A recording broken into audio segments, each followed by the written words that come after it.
So hey guys, আশা করি আপনারা সবাই ভালো আছেন, আমিও ভালো আছি। তো আমি যেখানে আছি এই প্লেসটার নাম কোনাপাড়া। কোনাপাড়া হচ্ছে আপনার ড্যামরার সাইডে একটা রোড।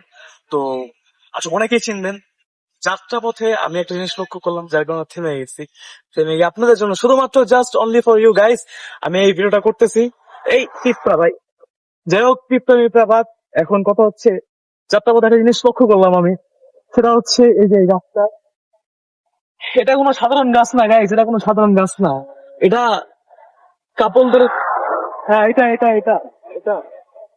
এটা এটা হচ্ছে কিছু কিছু প্রেমিক পুরুষের, প্রেমিক নারীদের ভালোবাসার প্রতীক। যেমন কি আপনারা লক্ষ্য করতে পারছেন, এখানে লেখা আছে, একটু এদিকে আসবেন, S+S, এবং শিশির প্লাস সাদিয়া হইতে পারে, সাব্বির প্লাস সাদিয়া হইতে পারে। এদিকে J+A, জেরিন প্লাস আফিয়া।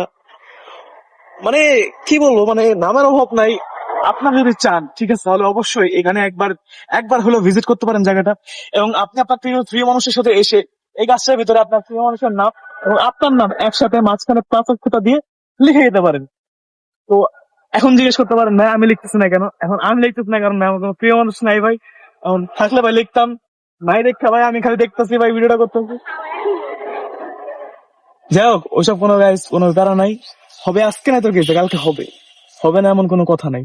তো আপনারা চাইলে অবশ্যই এসে এই গাছটার ভিতরে আপনাদের প্রিয় মানুষের নাম ইতিহাসের পাতার জায়গায় গাছের পাতা লিখে দিতে পারেন, কোনো সমস্যা নাই গাইস। ঠিক আছে, যুগ যুগান্তর মানুষ এসে দেখবে আপনার ভালোবাসার নাম এই গাছের ভিতরে রয়ে যাবে।